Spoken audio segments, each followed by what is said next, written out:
Everyone, welcome to my new video. Guys, हमने should modal किया, use of has, have and had to किया। आज मैं जो आपको मॉडल सिखाने वाली हूँ वो है मे एंड माइट।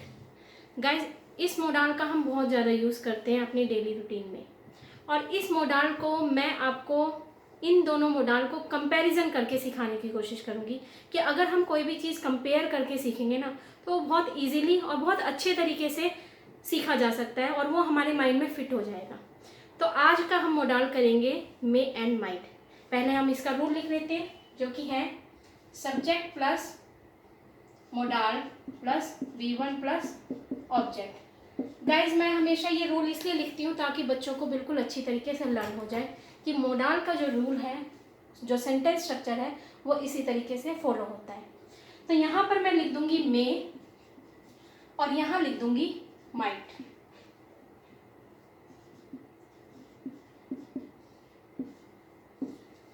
गाइस, मे का बहुत जगह यूज़ होता है, जैसे पॉसिबिलिटी के लिए यूज़ होता है, परमिशन के लिए यूज़ होता है, विश के लिए यूज़ होता है। लेकिन हम माइट का किस तरीके से यूज़ करेंगे और कहाँ कहाँ इसका यूज़ होता है वो आज हम सीखेंगे मे के साथ। और पहला यूज़ हम इसके साथ करेंगे पॉसिबिलिटी। ये है पॉसिबिलिटी। जब भी हम मे का यूज़ करते हैं तो पॉसिबिलिटी का मतलब होता है संभावना, और माइट का भी यूज़ करेंगे हम पॉसिबिलिटी के लिए। इसका मीनिंग संभावना होता है। गाइस, पॉसिबिलिटी हमारी कई तरीके की होती है। कई तरीके की पॉसिबिलिटी इन द सेंस कि हम कहाँ पर माइट यूज़ करेंगे और कहाँ पर मे यूज़ करेंगे, ये उस पॉसिबिलिटी पे शो करता है कि वो पॉसिबिलिटी कितनी है, वो संभावना कितनी है। अगर किसी बात की भी पॉसिबिलिटी है कि भाई वो अगर 50% है, 70% है, तो उसमें हम मे यूज़ करते हैं।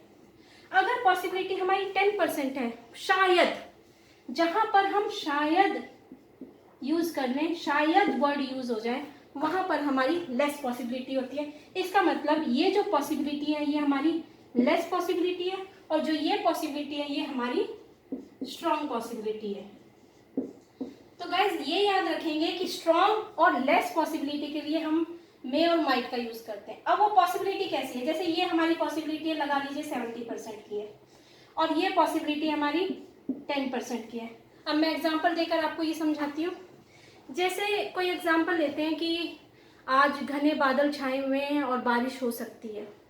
ठीक है, हिंदी में एक एग्जांपल लिया, और फिर दूसरा एग्जांपल लेते हैं कि कुछ बादल है, शायद बारिश हो सकती है।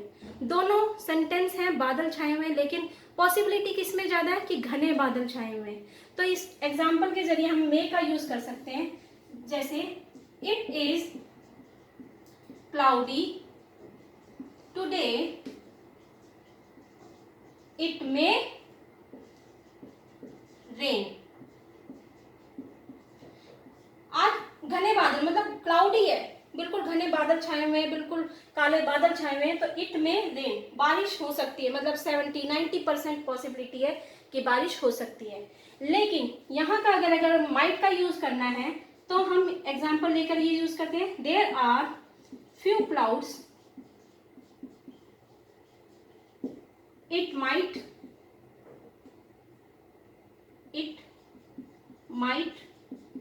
Rain today. कि कुछ बादल हैं तो शायद बारिश हो सकती है। जैसे आज बहुत बारिश हुई है, मैम शायद ही स्कूल में आए, शायद स्कूल में आ सकती है, तो ये कह सकते हैं मैम शायद क्लास में हो सकती है, मैम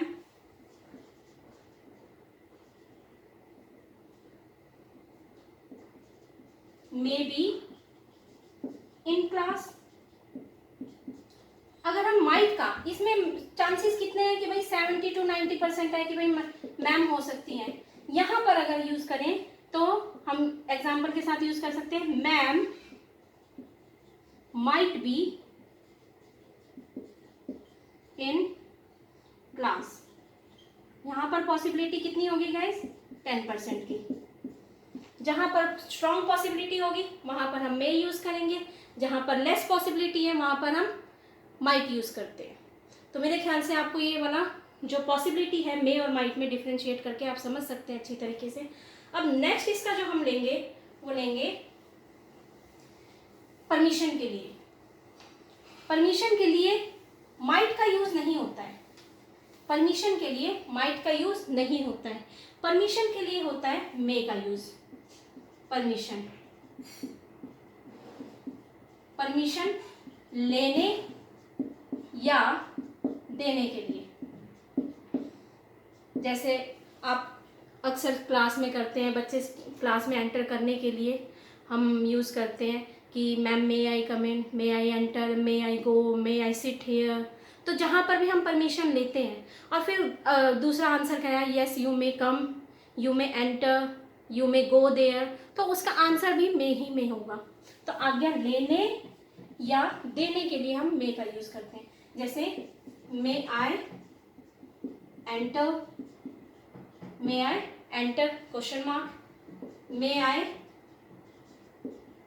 सिट हियर, उसने क्वेश्चन पूछा तो आंसर देंगे यस यू मे, तो आंसर भी मे ही में होता है। जहां पर भी परमिशन लेनी होती है हम मे का यूज करते हैं, उसमें माइट का यूज नहीं।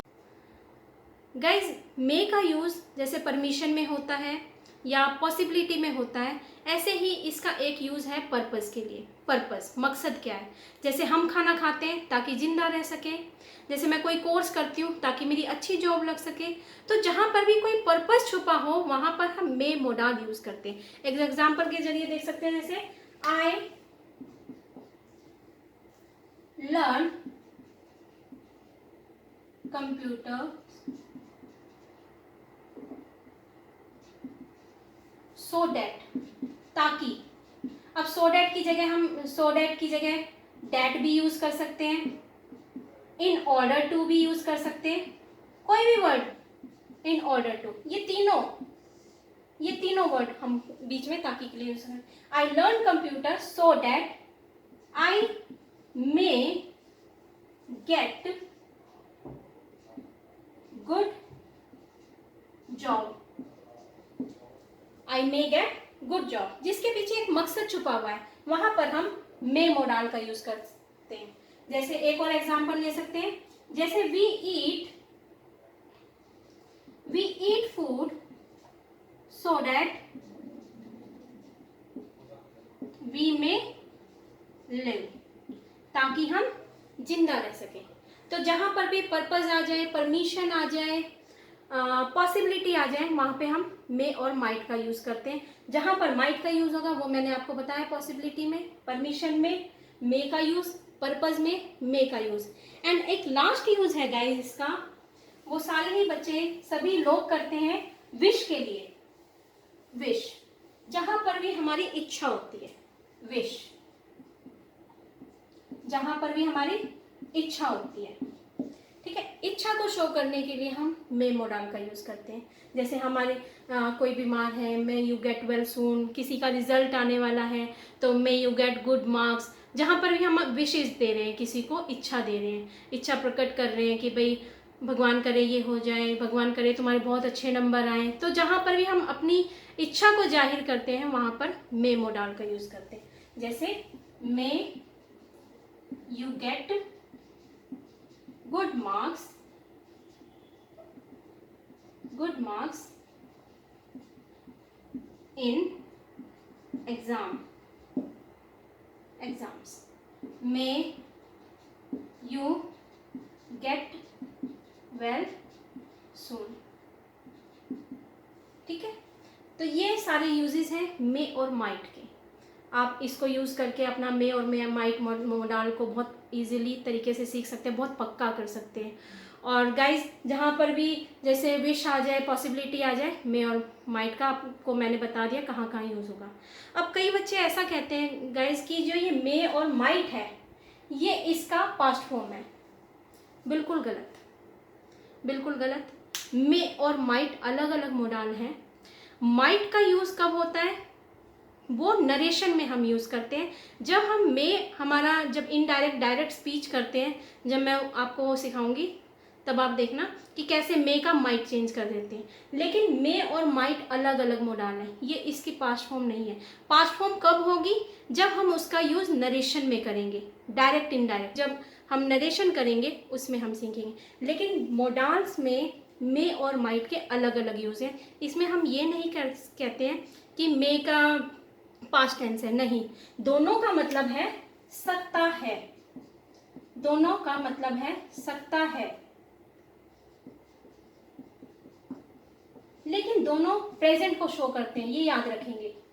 ये दोनों प्रेजेंट को शो करते हैं, पास्ट को नहीं। कोई कह दे कि ये पास्ट फॉर्म को शो करता है, नहीं, वो बिल्कुल गलत होगा। ये हमारे दोनों मोडाल हमारे प्रेजेंट को शो करते हैं। हम ये नहीं कहेंगे कि माइट है वो मे का पास्ट फॉर्म है तो इसका मतलब उसमें पास्ट फॉर्म आएगा, नहीं। वो पास्ट फॉर्म कब आएगी? जब हमारी नरेशन होगी। नरेशन में हम फॉर्म चेंज कर देते हैं। रिपोर्टिंग वर्ब का अगर पास्ट टेंस है और वहाँ पे रिपोर्टेड स्पीच भी हमारी पास्ट टेंस में है तो उसके अकॉर्डिंग हमारा चेंज हो जाता है।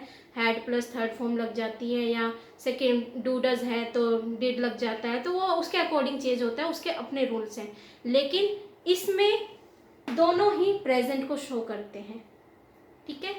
और गाइस चलिए, मैंने आपको मे और माइट मोडाल पढ़ाया और जितना मुझे पता था गाइस मैंने पूरी कोशिश की है आपको ये समझाने की।